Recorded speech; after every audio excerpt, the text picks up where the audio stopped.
بسم اللہ الرحمن الرحیم۔ السلام علیکم ناظرین، جیسا کہ آپ جانتے ہیں کہ میری کچھ ویڈیو جو ہے ڈپریشن کے حوالے سے ہے۔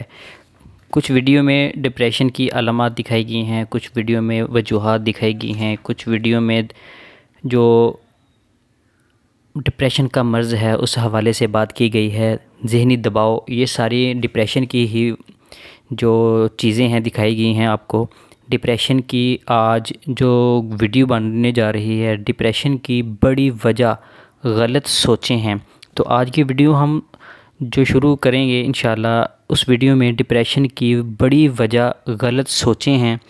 تو ویڈیو شروع کرنے سے پہلے آپ سبھی دوستوں کو اپنے یوٹیوب چینل دیسی فٹنس ٹی وی پر خوش آمدید کہتا ہوں، اور اگر آپ میرے چینل پر نئے ہیں تو میرے چینل کو سبسکرائب کریں اور ساتھ لگے بیل آئیکن کو پریس کریں تاکہ ہماری ہر نئی آنے والی ویڈیو کا نوٹیفیکیشن آپ کو باقاعدہ ملتا رہے۔ معروف سائیکٹرسٹ ڈاکٹر برنر کے مطابق ڈپریشن کی سب سے بڑی غلطی جو بڑی وجہ ہے، غلط سوچیں ہیں۔ عموماً بہت ساری سوچیں ڈپریشن کا باعث بنتی ہیں، جو کہ کچھ آپ کے نظر کرتا ہوں۔ ایک طالب علم جو ہر کلاس میں اول آتا ہے، اگر ایک بار دوم آ گیا یا سوم آ گیا تو وہ سوچنا شروع کر دیتا ہے کہ وہ ناکام طالب علم ہے۔ یہی سوچ اس کو ڈپریشن میں مبتلا کر دیتی ہے۔ بعض اوقات کوئی فرد کسی ایک معاملے میں ناکام ہو جاتا ہے تو سوچنے لگتا ہے کہ وہ ہمیشہ کے لیے ناکام ہو گیا اور اسے کبھی کامیابی نصیب نہیں ہوگی۔ کچھ عرصے بعد یہ ڈپریشن کا شکار ہو جائے گا۔ کچھ لوگ ہر چیز کا منفی پہلو تلاش کر لیتے ہیں اور ڈپریشن کی وجہ بنتا ہے۔ ڈپریشن کے مریض کو مستقبل میں مصیبتیں اور بدقسمتی ہی نظر آتی ہے۔ ڈپریشن میں مبتلا فرد اپنی کمزوریوں اور خامیوں کو بہت بڑھا کر اور اپنی خوبیوں کو بہت گھٹا کر دکھاتا ہے۔ بعض اوقات انسان اپنے آپ کو مجرم محسوس کرتا ہے، پھر سوچتا ہے کہ ہو نہ ہو اس سے ضرور کوئی گناہ، جرم یا بڑی غلطی سرزد ہوئی ہے۔ مجھے ایسا کرنا چاہیے تھا، ایسا نہیں کرنا چاہیے تھا۔ اس قسم کی سوچ احساس جرم اور پھر ڈپریشن میں مبتلا کر دیتی ہے۔ اگر ایک شخص کا سٹاک مارکیٹنگ یا کسی اور بزنس میں اس کو نقصان ہو جائے تو وہ سوچنا شروع کر دیتا ہے کہ میں ایک ناکام فرد ہوں، میں ایک ناکام آدمی ہوں۔ اگر ایک یا دو بار اس کو نقصان ہو جائے تو وہ اپنا کاروبار، اپنا دھندا سب کچھ چھوڑ کر بیٹھ جاتا ہے، جس کی وجہ سے وہ تھوڑی ہی دیر بعد ڈپریشن میں مبتلا ہو جاتا ہے۔ بعض افراد اپنے بلکہ دوسرے فرد کے نقصانات کا ذمہ دار بھی اپنے آپ کو ٹھہرا دیتے ہیں، اور اس کی بھی بہت بڑی وجہ یہ بنتی ہے کہ تھوڑی ہی دیر بعد وہ ایسی سوچتے سوچتے ڈپریشن میں چلا جاتا ہے۔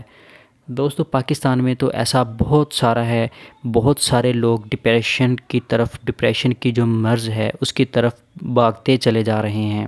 اس کی وجہ کیا ہے؟ آخر یہ کیوں بیماری ہے اتنی زیادہ جو پھیلتی جا رہی ہے؟ دوستو، ہمیں ایک دوسرے سے تعاون بھی کرنا چاہیے، ایک دوسرے کو یہ بھی بتانا چاہیے کہ ہم اس بیماری کو کس طرح کنٹرول کر سکتے ہیں۔ تمام جو ڈاکٹر حضرات ہیں ان سے بھی اپیل ہے کہ اگر آپ کے پاس اس طرح کا ڈپریشن والا کوئی مریض آ جائے تو ان کو ڈیل کرنے سے آپ کی لائف سنور سکتی ہے، کیونکہ اگر آپ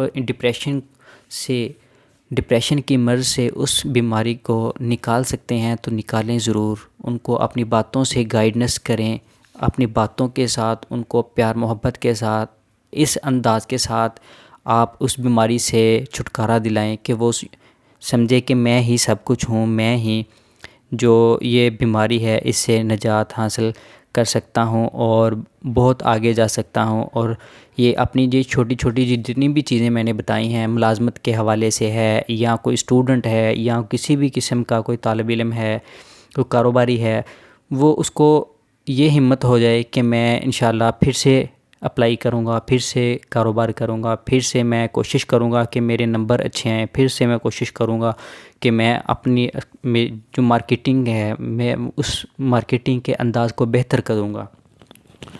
دوستو، کیونکہ وجہ یہ ہے کہ یہ سب کے سب مریض، جو بھی کوئی ایسا مریض ہوتا ہے کسی قسم کا بھی مریض ہوتا ہے اس نے جانا ہوتا ہے ڈاکٹر کے پاس. اگر ڈاکٹر گائیڈنس اچھی کرے گا ود آؤٹ میڈیسن یہ ٹریٹمنٹ ہے، اگر وہ اچھی طرح سے گائیڈ کرے گا یہ ڈپریشن کو کیسے حل کیا جا سکتا ہے، تو امید کرتا ہوں دوستو یہ بہت جلد آپ اس بیماری سے چھٹکارا حاصل کر سکتے ہیں. دوستو اگر آپ کو میری ویڈیو پسند آتی ہے تو اس کو لائک کریں، شیئر کریں تاکہ کسی اور کا بھی فائدہ ہو سکے، اور میرے چینل کو سبسکرائب کرنا مت بھولیں. ملتا ہوں نیکسٹ ویڈیو میں انشاءاللہ، تب تک کے لیے مجھے دیجیے اجازت. اللہ حافظ.